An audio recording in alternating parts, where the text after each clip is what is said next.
Good afternoon. Thanks for joining us across the fence. I'm Fran Stoddard. As we close out another week, we're also marking the close of Vermont's Fair and Field Days season. The final fair of the summer is the Tunbridge World's Fair. It opened yesterday and runs through Sunday. All the state fairs, including Tunbridge, offer hands-on learning opportunities to young people in the UVM Extension 4-H program. Keith Silver reports from Tunbridge on a 4-H tradition. At first glance, the Tunbridge World's Fair looks like every other Vermont fair. There are rides, games,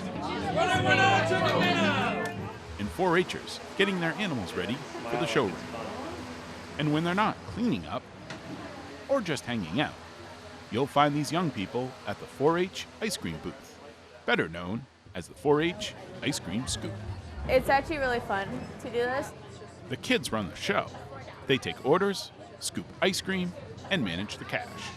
I am serving ice cream for everyone here, so I've done both jobs, the money and the ice cream. Is that hard to make change? Sometimes, because I'm not good at mental math. So what do you do to make sure you get the right money back? I count it with my fingers or ask for help. What's the best thing that you guys served here? It's been the most picked is maple. I mean, it's been a real maple, so. Gotta be good, right? Yeah. The 4-H'ers volunteer to work at the ice cream scoop. The hours they put in fulfill their requirement for community service. The profits go to the Orange County 4-H Foundation. Allison Smith works for 4-H. She's been helping manage the ice cream scoop for the past 3 years. We sell ice cream, but it's so much more than that. So the kids come in and we really encourage them to direct all of the customer service, the logistics of scooping, handling the money, making those transactions, greeting customers with a smile. We typically go through anywhere from 40 to 60 gallons of ice cream. It's local ice cream from Kingdom Creamery. As with any 4-H project, the ice cream scoop pays off in more ways than money or the free scoop of ice cream at the end of each shift. I think the ownership that they get from running the ice cream scoop, and many of them step up to the window and are a little bit nervous or shy at first, or they say, I don't want to handle the money, and by the end I see them counting the money back. So it's also a starting point for conversation and to showcase their projects and to share with the greater Tunbridge audience what it means to be a 4-H'er and what kind of projects they do. Smith sees one other intangible that this experience provides the 4-H'ers. I love the energy from the kids because you can feel that they're really invested in it, and it's a memory that they make from year to year. How is the ice cream? Excellent. Emily Waterman worked at the ice cream scoop when she was a 4-H'er. She came back to help out as soon as her daughter joined 4-H. It's important for our kids and have those values of hard work and working together and teamwork and care about the kids enough to keep it going. I remember feeling a little shy and not wanting to, call out ice cream for sale or ask someone what they wanted or make them change. And I probably remember being nervous that I was making the wrong change or not going to find the right ice cream fast enough. So I'm sure there's a lot of those same feelings that they're dealing with as well. But again, most people are just happy to get their ice cream, so you don't have too many grumpy customers. In some ways, handling the money and the ice cream is the easy part. Dealing with the public for the first time provides a valuable life lesson. It's kind of awkward or kind of weird, and then after a while you get used to it. You have to be nice and respectful to them, or they'll even if they're mean and snotty to you, you still have to be nice to them because it's just really respectful. Lori Churchill is the president of the Orange County 4-H Foundation.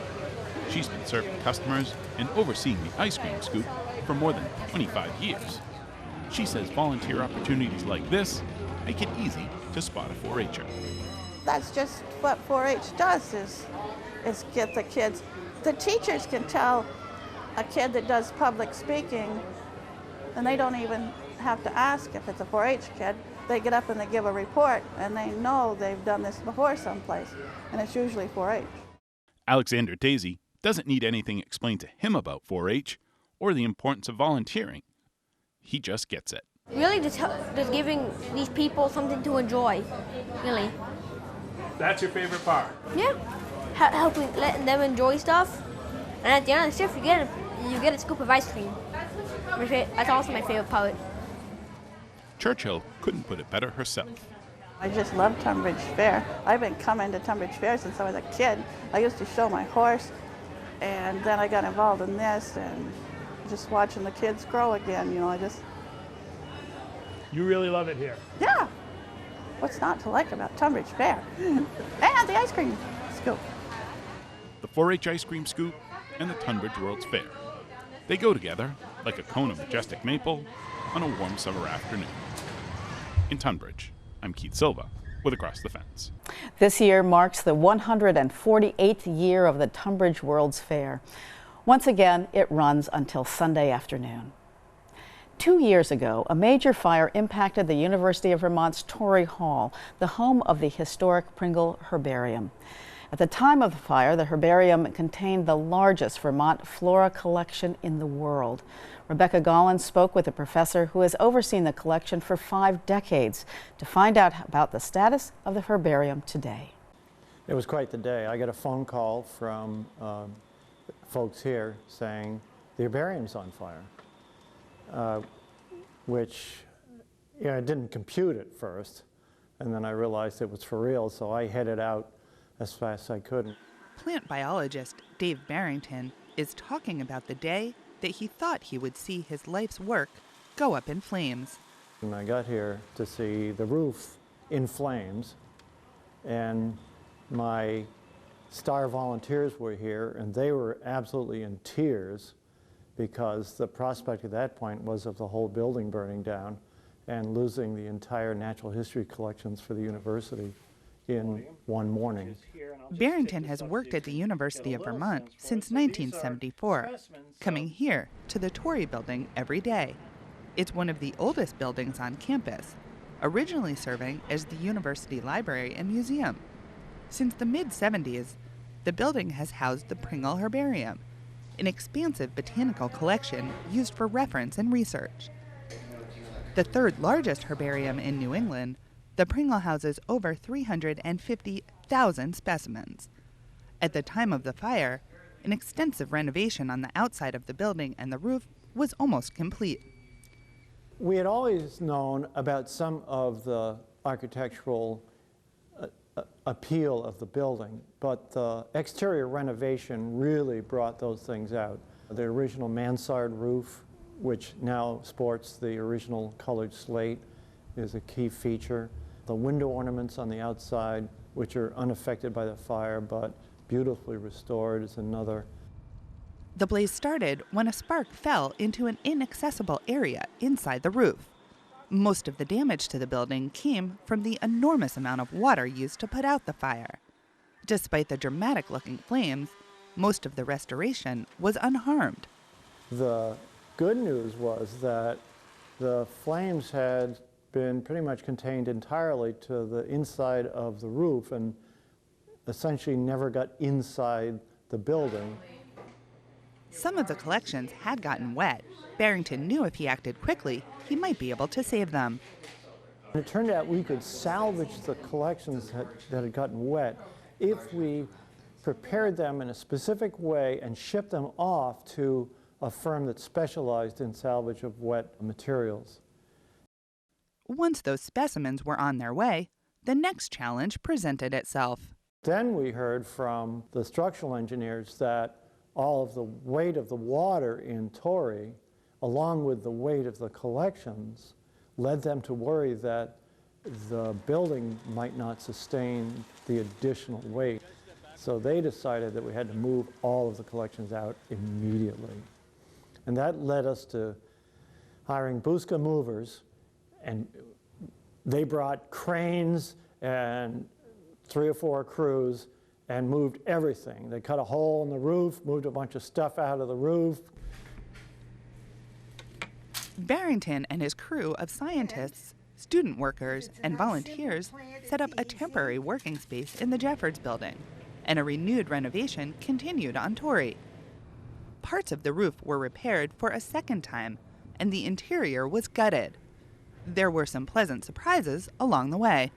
We had always known that there was a beautiful arcade on the 3rd level, and that arcade has been exposed. The work has exposed some features that will be covered up again, such as this 19th century brick chimney.